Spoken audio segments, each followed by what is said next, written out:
Hello guys, hype ఎక్కించుకుందామా?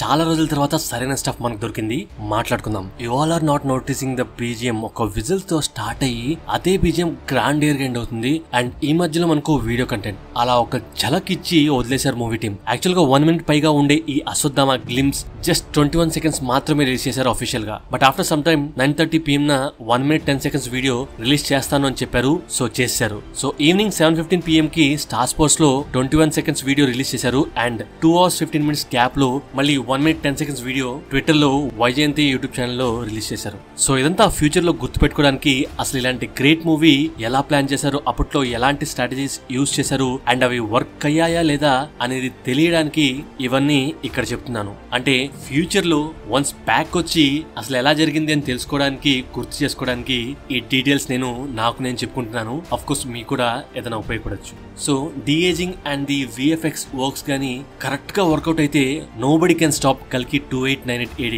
Baahubali 2 record and whatever the movie come in future అన్నిటినీ మర్తపెట్టేస్తుంది. ఎందుకు అలా చెప్తున్నాను అనేది ఒక చిన్న లాజిక్ కూడా వీడియోలో చెప్తాను. It was literally goose bumps man. ఎందుకు గూస్ బంప్స్ కూడా మీకు క్లియర్ గా ఎక్స్ప్లెయిన్ చేస్తాను, ముందు ఐడియా వస్తుంది. ఈ వీడియో రాసేటప్పుడు, ఎడిట్ చేసేటప్పుడు ఒక కాన్సెప్ట్ లో సంతోష్ నారాయణ గారు ఎక్స్టెండెడ్ బీజిఎం ఒకటి వదిలారుగా, అది పెట్టుకొని రిపీట్ మోడ్ లో వింటూ ఈ స్క్రిప్ట్ రాశాను.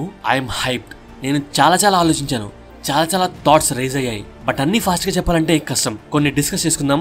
నాతో సోషల్ మీడియాలో అంటే ట్విట్టర్, ఇన్స్టాలో ఉన్న వారికి ఎప్పటి నుండో చెప్తున్న ఒక మాట, ఒక కల్కి వీడియో పెండింగ్ ఉంది, అది చేయాల్సి ఉంది అని. అది యాక్చువల్లీ ఇప్పుడు రిలీజ్ అయిన గ్లిమ్స్ కి రిలేటెడ్ గానే ఉంది. అది కూడా నెక్స్ట్ చేసేద్దాం. బట్ ఇక్కడ ఒక కిడ్ వచ్చి తనను ఇంట్రడ్యూస్ చేసుకుంటూ నా పేరు రాయ, నీ పేరేంటి అని అడుగుతుంది. దెన్ ఓంకారంలో మునిగున్న అశ్వత్థామ మేబీ ఆ పాప స్పర్శతో ధ్యానంలో నుండి బయటకు రావచ్చు, ఆర్ ఆ వచ్చిన కిడ్ వల్ల ఎటువంటి హాని లేదు అని ధ్యానంలోనే ఉంటూ తను చెప్పేది ఆయన వింటూ ఉండొచ్చు. బట్ సడన్ గా మనకు కల్కి టీజర్ లో చూపించిన విధంగా రైడర్స్ సడన్ గా గుడిలోకి అడుగు పెట్టగానే అక్కడ వెలుగుతున్న జ్యోతి ఒక్కసారిగా ఆగిపోవడంతో ఆయన ధ్యానంలో నుండి కళ్ళు తెరిచి లిసన్ అంటే నా మాట విను, నువ్వు ఈ పైకి ఎక్కి దాకో, నేను చెప్పినప్పుడే కిందకి రావాలని చెప్పి ఉండొచ్చు. అలా ఆ కిడ్ ని పైకెక్కించి తన వచ్చిన రైడర్స్ తో ఫైట్ చేయొచ్చు. సో అందుకనే రాయ నువ్వు వాళ్ళతో సూపర్ గా ఫైట్ చేస్తున్నావు అని అంటుంది. అది కూడా మేబీ తమిళ లాంగ్వేజ్ అయి ఉండొచ్చు. Correct me if I'm wrong about language. And అలాగే మనకు ఒక ఇన్ఫర్మేషన్ ఇస్తున్నారు మూవీ టీమ్. అదే హిస్టరీ తెలియని వాళ్లకు ఒక ఇన్ఫో లాగా తను అశ్వత్థామ,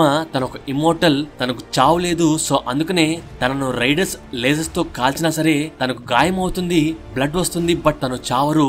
అండ్ జస్ట్ తన ఒంటి మీద ఉన్న ఆర్ ఆ ఆలయంలో ఉన్న పసుపు లాంటిది ఆర్ బూడిదో తెలీదు, అది రాస్తే ఆ గాయం మానిపోవచ్చు, ఆర్ జస్ట్ ఆ దెబ్బని కవర్ చేయడానికి అలా రాసి ఉండొచ్చు అని మనకు చెప్పే ప్రయత్నం చేస్తున్నారు.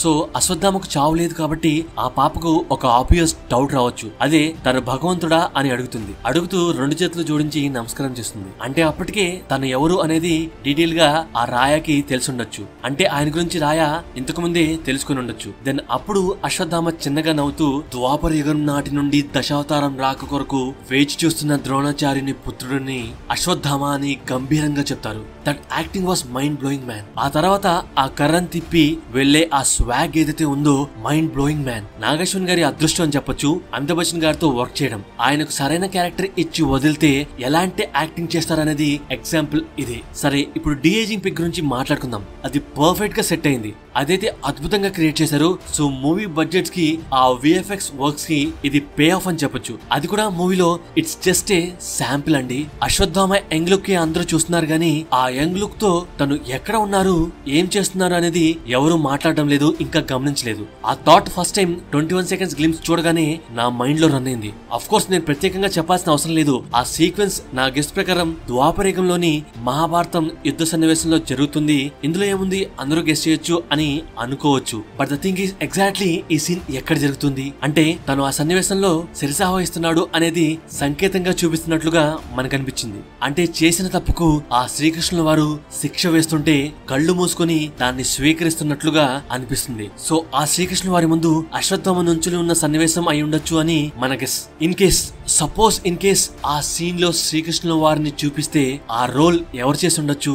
ఈ టీజర్ చూసిన తర్వాత నాకు ఒక వైల్డ్ గెస్ అనిపించింది.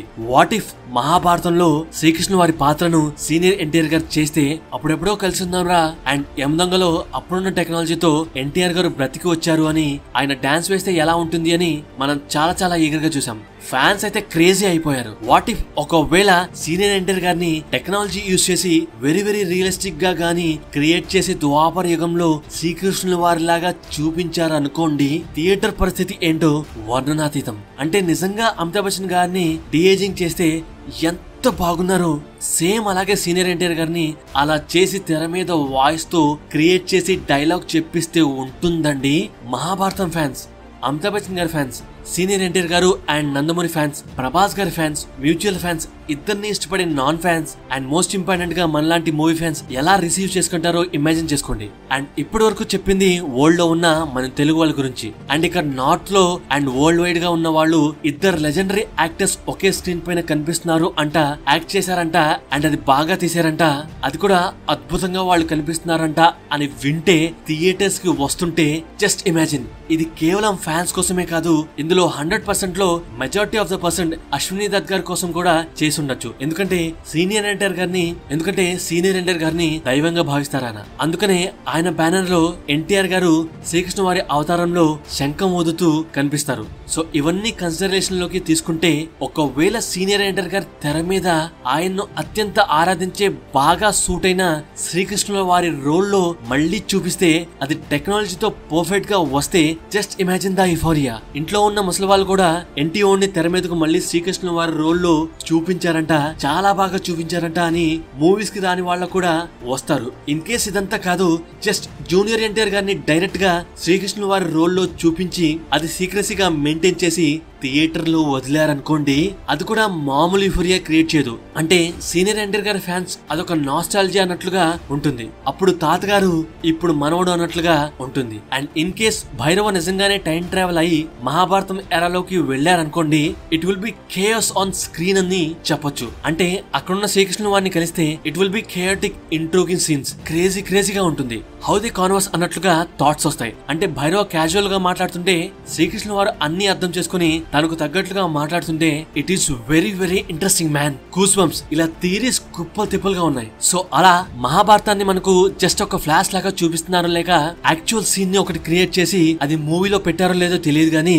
అంటే జస్ట్ అశ్వత్థామనే చూపించి వదలకుండా ఈ పక్కన శ్రీకృష్ణ వారిని చూపిస్తే ఆ సీన్ వచ్చినప్పుడు ఉంటుంది థియేటర్ లో. Just imagine.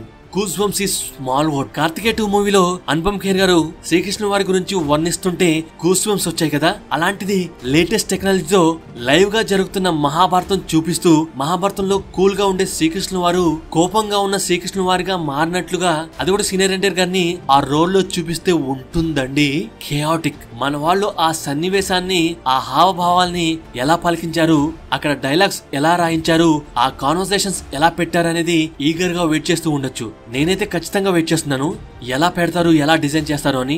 సో చాలా మంది అంటున్నారు నార్త్ వాళ్ళు బాగా కనెక్ట్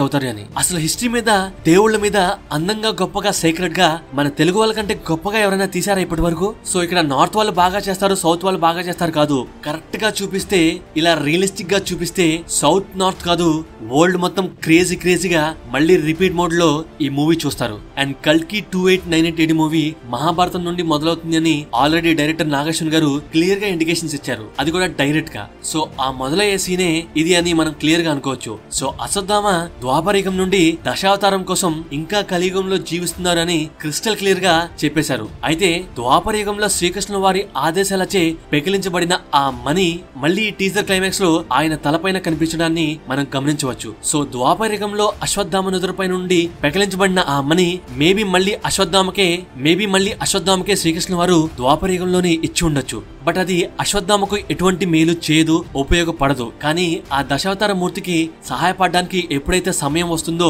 ఆ సమయం నుండి ఆ మణి పనిచేస్తుంది అండ్ దానికి శక్తులు సంపూర్ణంగా అశ్వత్థామకు వస్తాయి. అంటే జస్ట్ లైక్ ఇన్ ద్వాపరయుగంలో ద యంగ్ అశ్వత్థామకి స్ట్రెంగ్త్, పవర్ ఎలా అయితే ఉన్నాయో సేమ్ స్ట్రెంగ్త్ అండ్ పవర్ మళ్ళీ కలియుగంలో ఉన్న అశ్వత్థామకు వస్తాయి. కానీ డిఫరెన్స్ ఏంటంటే జస్ట్ తన బాడీ ఏజ్ అయిందంతే, but not in the mind and the powers. So అందుకనే తను గర్వంగా తన నాన్నగారైన ద్రోణాచార్యుని ప్రస్తావన తీసుకొస్తూ ద్రోణాచార్యుని కుమారుణ్ణి అని చెప్తారు. సో మళ్ళీ మహాభారతం సీన్ లోకి వెళ్తే అశ్వత్థామ వేసుకున్న ఆమని మనకు చూపిస్తున్నారు. తన నుదురిపైన ఉన్న ఆ మణిని మనకు చూపిస్తున్నారు. అండ్ అది ఏదో తగిలించినట్లుగా కాకుండా అశ్వత్థామకు అదొక మూడవ కన్నులాగా తన పుట్టుకతో అది భాగం లాగా చూపిస్తున్నారు, విచ్ ఇస్ ట్రూ.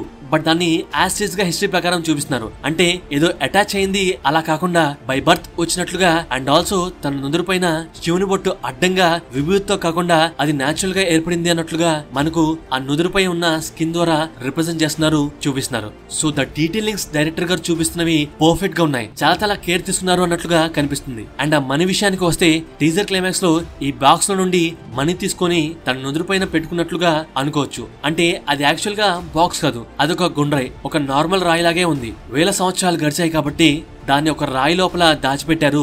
అండ్ సమయం వచ్చింది కాబట్టి దాన్ని పగలగొట్టి అందులోని మణిని తీసుకొని తన నుదురుపైన పెట్టుకున్నట్లుగా చూపిస్తున్నారు. సో అందుకనే ఆ రాయి పగిలినట్లుగా మనకు క్లియర్ గా ఈ పిక్ లో చూపిస్తున్నారు. అండ్ ఆ తర్వాత గుడిని వదిలి వెళ్లే ముందు ఆరిపోయిన జ్యోతిని వెలిగించి అక్కడి నుండి బయటకు వెళ్తారు. మళ్ళీ తిరిగి వస్తారా అంటే మేబీ రావచ్చు, ఎందుకంటే ఇదే ప్లేస్ లో మళ్ళీ భైరవతో ఒక ఫైట్ సీన్ ఉందిగా. సో దానికోసం రావచ్చు. వన్ ఇంట్రెస్టింగ్ డౌట్ ఇస్, ఆ చిన్నగా ఉన్న కిడ్ ఎక్కడి నుండి వచ్చింది, ఎలా మిస్ అయింది, ఎలా గుడిలోకి చేరుతుంది? నా డౌట్ ఏంటంటే నీతో ఏ భాషలో మాట్లాడాలి అని అంటుంది. మేబీ ఇక్కడ 2 రీజన్స్. తను పెరిగిన ప్లేస్ లో అన్ని లాంగ్వేజెస్ పీపుల్ ఉంటారు, దాంతో అందరితో మాట్లాడుతూ అన్ని లాంగ్వేజెస్ నేర్చుకుని ఉండొచ్చు. సో తను పెరిగేది మోడర్న్ కాశీ నగరంలో కాబట్టి ఆర్ శంబాల ప్రాంతంలో అయి ఉండొచ్చు కాబట్టి, అంటే టీజర్ ప్రకారం ఆ ఏరియాలో అన్ని కంట్రీస్ పీపుల్ ఉన్నట్లుగా మనం గమనించవచ్చు. సో అలా ఆ కిడ్ కి అన్ని లాంగ్వేజెస్ వచ్చి ఉండొచ్చు. అండ్ అలాగే ఒక సీన్ లో తన ఎదురు పైన పసుపు రంగులో ఏదో తగిలినట్లుగా కనిపిస్తుంది. మేబీ దెబ్బ తగిలితే అశ్వత్థామ అలా రాసి ఉండొచ్చు. అండ్ అది రాయగానే ఆ దెబ్బ మానిపోవచ్చు, ఎందుకంటే ఆ తర్వాత సీన్ లో ఆ పసుపు తనకు అంటినట్లుగా